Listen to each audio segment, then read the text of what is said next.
Kawawang kawawa ang aming saging. Ang mga saging kapag ito ay kulang na sa pataba, lalo na sa isang taniman, ang kahulugan nito ay ang iisang piling lamang ang nagiging bunga. Ang resulta, ang ginagawa namin, dahil sa malayo kami doon sa aming mga bahay at ang mga pinagtatrabahuhan namin ito ay dito na sa tinatawag na sagingan, iniihaw namin ito ng ganito. Nakatikim na ba kayo ng inihaw na saging? Ganyan. Tatabunan mo muna yan ng maraming abo. Maraming abo na may kaunting apoy para yan ay maluto. Kapag yan ay naluto, totally hindi ihaw na ihaw ang laman yan. Ang dating yan ay inihaw na maitim ang balat ng saging pero luto ang laman. Ayan, tignan natin kung anong kakauwian yan. At yan ay kakainin natin. Tubig lang po ang katapat niyan. Tubig. Ito po, dahil sa kanina ko pa ito ilinagay, ay hindi ko tiyak, ay hinilaw pa siguro. Hilaw pa nga. Tatabunan ulit natin. Ayan. Yung pagtabon na yan, doon magsusyur na maluluto ang saging. Diba? Napakasarap niyan. Habang nagsusunog ka sa ilalim ng mga mangga na tanim mo at mga sampalok, at dito sa banda na ito ay ang mga saging, mayroon ding nyug dito pero mapapayat. Ang munting bahay namin dito na tinutuluyan kapag kami ay umuwi dito ay ito. Ito po ang itsura. Ayan. Dahil sa napakausok ng ating ayan, dumadaan ng usok. Ganyan lang po ang bahay namin sa bukid. Ito pong bukid namin na ito ay isang payak na lugar. Mamumuhay ka dito, mangunguha ka ng siling labuyo na natawag na ligaw. Yung siling labuyo na ligaw na yun namumunga, at yun, lalagay mo na sa suka, lalagay mo sa bagoong. Hindi ganun kasarap mabuhay sa ganitong probinsya. Ayan naman, sa tubig at saging na inihaw ay ito. Ayan, oh. Ayan, palagay ko luto na to. Kasi hindi na siya kulay saging. Ito, hindi na nga kulay saging. Ayan, oh. Ayan po, oh. Nalagay natin dito sa may upuan dito. Meron pong upuan dito. Ayan. Wow. At magbabalat tayo ng isang piraso. Ayan. Ayun. Oh. Palang napakasarap. Uy. Huh. Masarap. Ayan, oh. Ayan, oh. Ayan.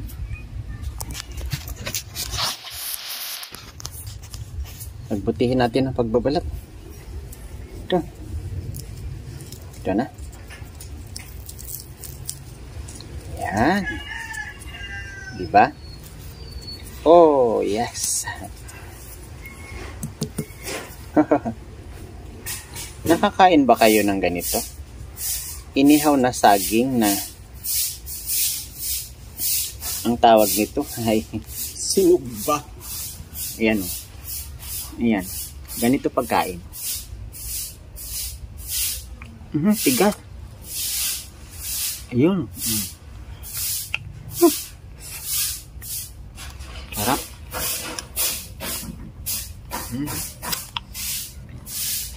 Ayan yung iba, oh.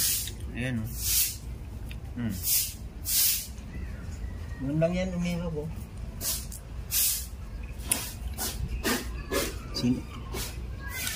Ayan. Sarap naman.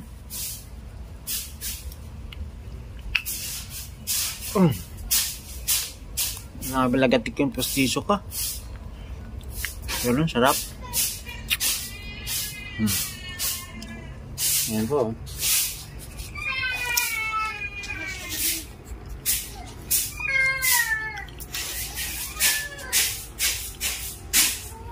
Ang sarap ng sinugban na saging. Ayan po.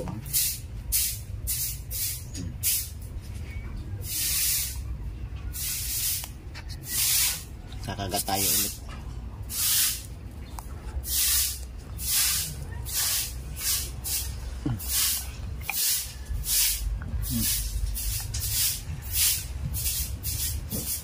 Buhay probinsya. Kamay oh.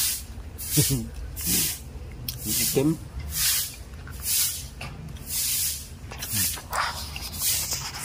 Kaya tayo. Sarap.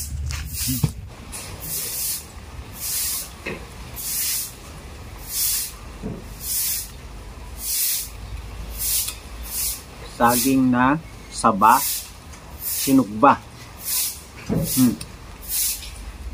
Ang pagkaintindi ko po ng sinugba, inihaw, ay kasarap.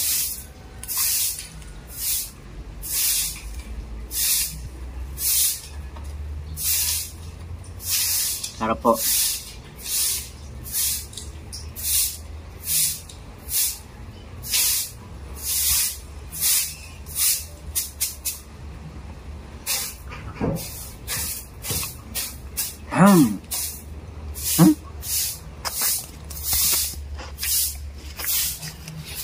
Misis kayo nga po, busy-busyhan. Sobrang busy. Ito siya. Busy po. Ang daming linisin dito sa bahay namin. Marami pong linisin.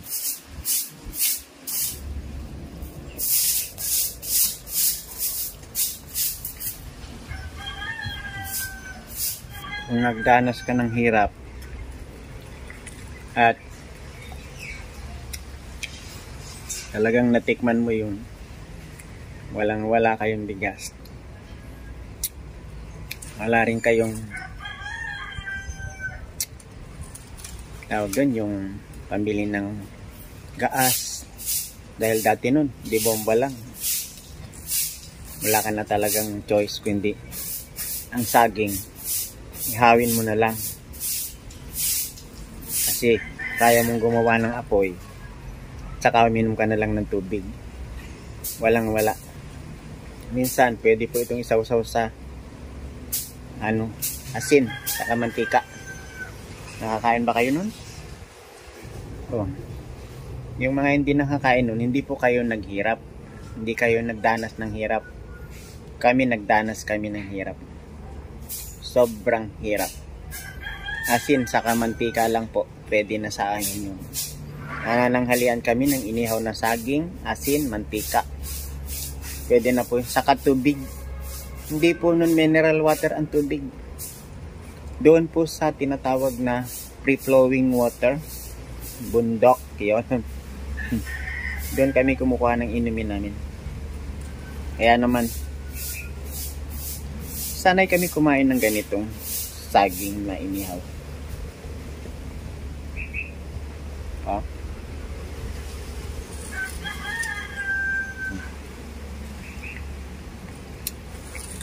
Nairaraos na po namin yan.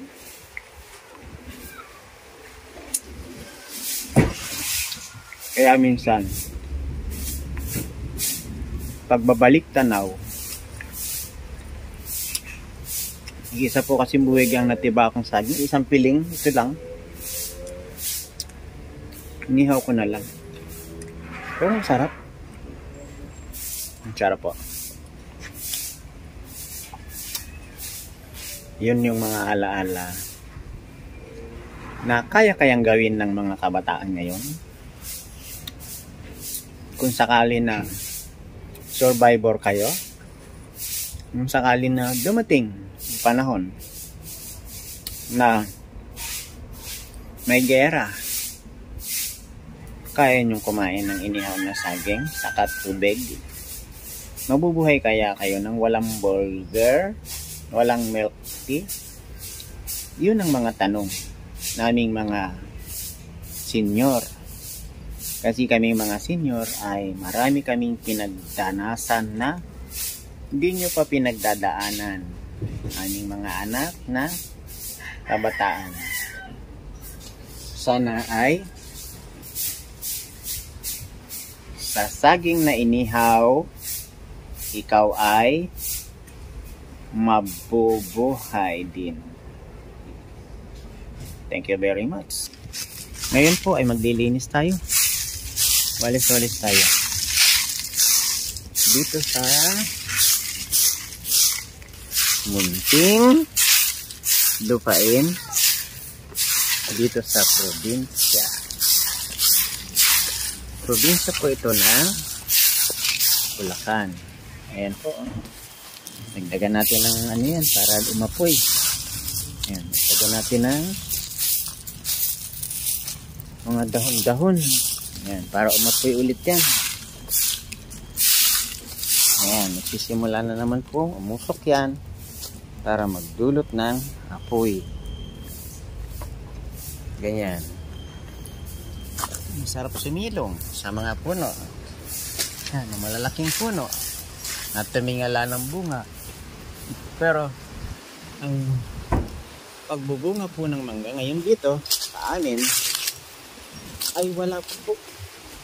Bulaklak pa lang po ang mga nandito. Kaya hindi ka makakakuha ng kakainin mo. Wala kang makakain dito kahit isa. Hanggang tingala ka lang ganyan. Tingala ka lang. Yan. Tingalain mo ang puno na parang pangarap mong makakita ng bunga. Dagdagan ko lang po ito ng masusunog na tuyong damo. Pag nadagdagan po yan, may panibagong dagdag na pataba sa lupa. Madam. Sarap. Ito oh, tingnan mo naman ang sarap ng pagkatabas ng ano, ng balat. Lagyan natin yung ano. Pupuntan tayo ng brote mamaya. Ba't hindi kayo bumalik? Ang init kasi kuya. Mamaya na lang paglamig. Yes, oh. For you this one? Yes. Yeah. Oh, look at this, oh, look at this, oh. Uy! What is that? It's water. It's water. Oh, no, there, see what? Oh, you want bubo? It's not it. No. No. No. Oh, what you want? Oh, this one. Small, that's small. What you want? Water. That's small, that's small. Okay, okay, okay. I'll give it to mommy. Ayan. One. Nagulat.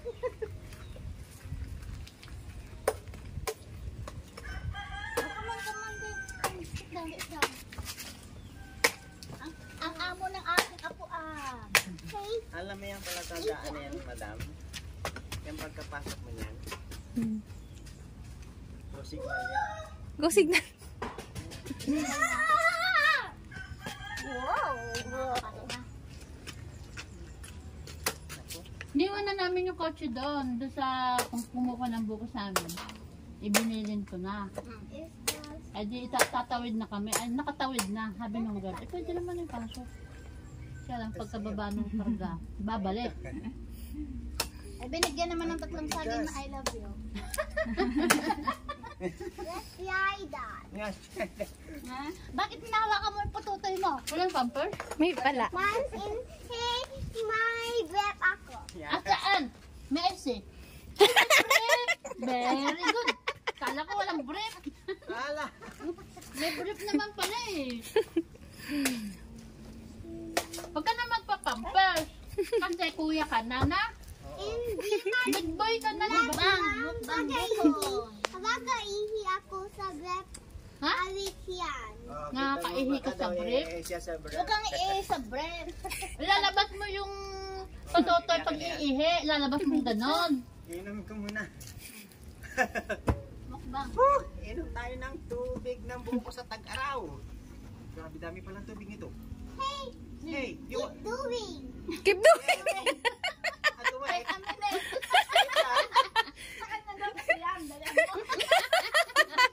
Mami, Oh, wow. No, matumba ka.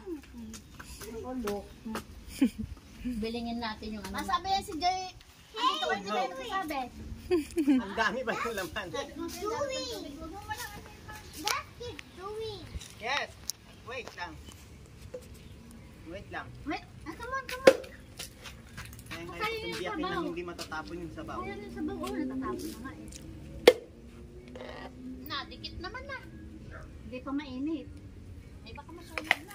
Wala namang bagay dyan sa isa na yan, oh. Tinapa. Ayan, meron na. Dahil ano na yan, tinapa. Ayan, oh, Tinapa. sabaw. Oo, wala akong pampatsara. Sabi ko, gawa mo kutsara. No problem. Kamusta naman yung mansion ko? O, kamusta mo, Ay, ah? munti.